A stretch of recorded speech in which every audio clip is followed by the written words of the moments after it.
kerusuhan terjadi antara demonstran penolak Formula E dengan polisi saat akan dibubarkan di depan gedung DPRD DKI Jakarta siang tadi.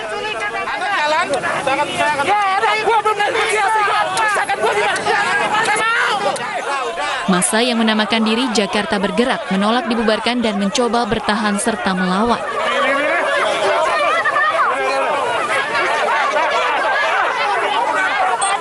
Beberapa demonstran akhirnya diamankan polisi karena dianggap sebagai provokator.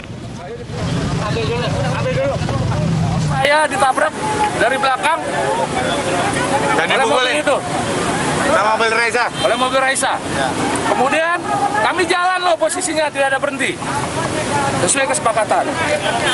Kemudian saya berusaha melerai teman saya, tapi tiba-tiba saya dipukuli hampir satu regu polisi muda yang tidak punya alat. Demonstrasi menolak digelarnya Formula E ini dibubarkan polisi karena tidak memiliki izin dan digelar di tengah pandemi. Dari Jakarta, Rani Sanjaya, iNews melaporkan. Pemirsa, viral pagelaran karapan sapi di Bangkalan, Madura, Jawa Timur di masa pandemi. Warganet menuding Satgas Covid tidak tegas terhadap kegiatan masyarakat yang mengundang ribuan massa dan melanggar prokes.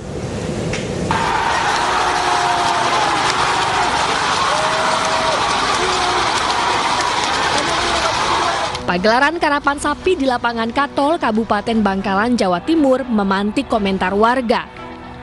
Ribuan orang memadati lapangan tidak menerapkan protokol kesehatan. Banyak pihak menilai pagelaran karapan sapi ini menjadi indikasi pihak gugus tugas COVID-19 Bangkalan gagal mengontrol kegiatan masyarakat yang bisa mengundang kerumunan massa.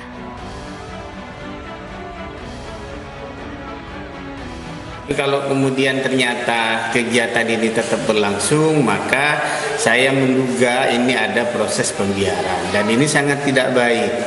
Ketidaktegasan aparat ini nantinya akan mengundang protes dari warga sehingga masyarakat yang lain, komunitas yang lain nantinya akan melakukan hal yang sama. Insya Allah kita rapatkan.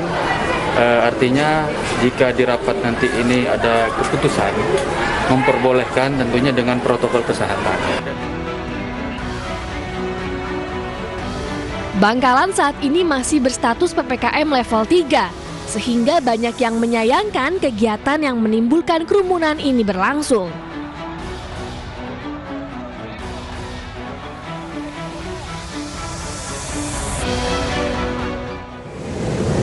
Pemirsa, jenazah tenaga medis Gabriela Meilani, korban pembunuhan kelompok kriminal bersenjata di Pegunungan Bintang, Papua, diserah terimakan kepada keluarga. Jenazah telah dimakamkan siang tadi.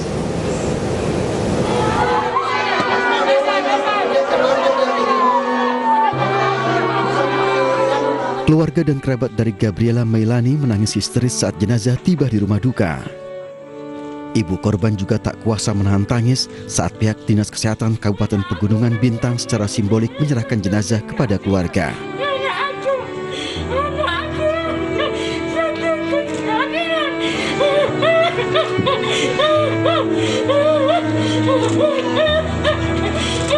Sebelumnya petugas mengalami kesulitan mengevakuasi karena jasad korban berada di jurang sedalam 500 meter.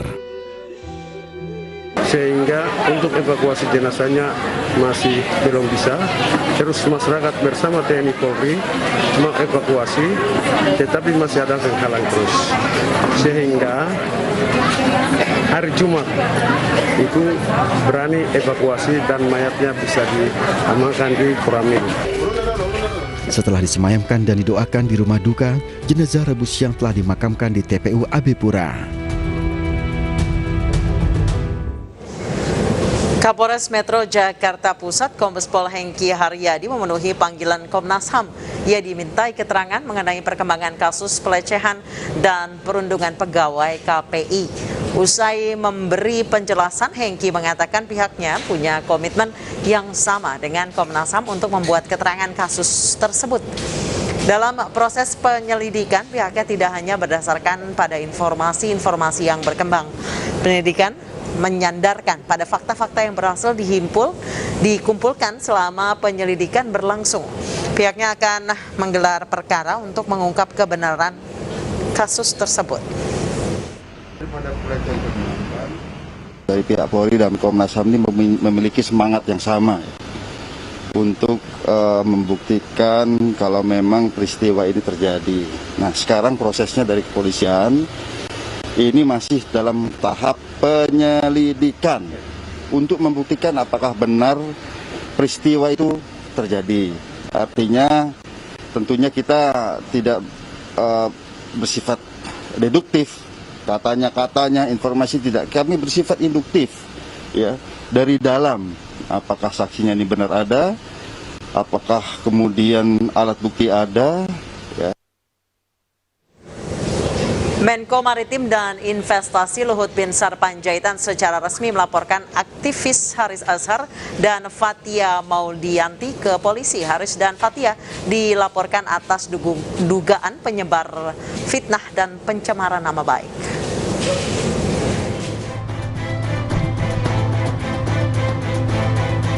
Dengan didampingi kuasa hukumnya, Luhut Binsar Panjaitan melaporkan Direktur Lokataru Haris Azhar dan Koordinator Kontras Fathia Maulidiyanti ke Polda Metro Jaya.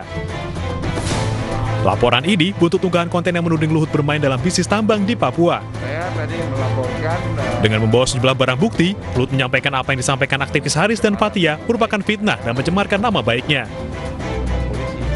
Kamu udah dibilang somasi oleh Pak Junifer 2 kali, nggak ada juga. Ya kan udah cukup, masa kita mau terus-terus?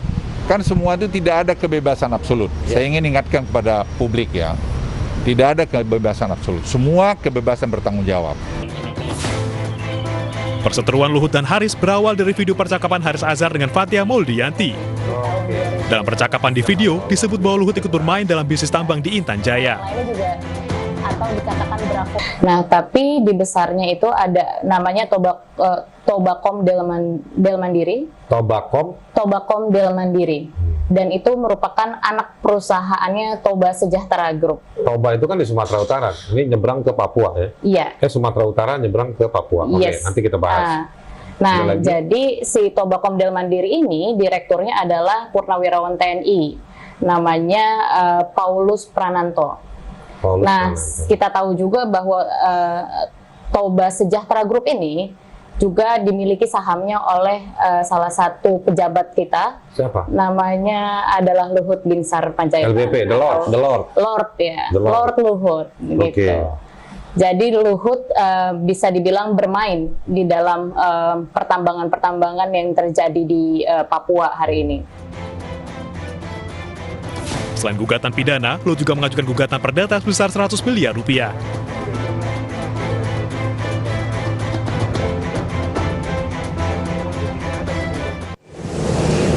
Dan pemirsa, untuk membahasnya kami sudah terhubung dengan Hendrayana, kuasa hukum dari Haris Azhar, dan kami juga masih menunggu Pak Junifer Girsang, kuasa hukum dari Luhut Binsar Panjaitan untuk ikut bergabung berdiskusi bersama kami di Newsroom. Selamat malam Pak Hendrayana, tanggapannya terkait dengan gugatan pidana dan perdata hingga 100 miliar rupiah yang diajukan Pak Menko ke polisi, ke Polda Metro Jaya siang tadi, Pak. Selamat malam, Mbak. Ya, pada prinsipnya kami menghormati proses atau langkah hukum yang dilakukan oleh Pak Luhut Binsar Panjaitan bersama kuasa hukumnya ke polisi. Namun demikian kami menyesalkan terkait dengan tawaran kami untuk mengklarifikasi atau jika ada informasi terkait dari hasil riset yang disampaikan oleh klien kami ketika mewawancarai ketua kontras, namun itu tidak bersambut.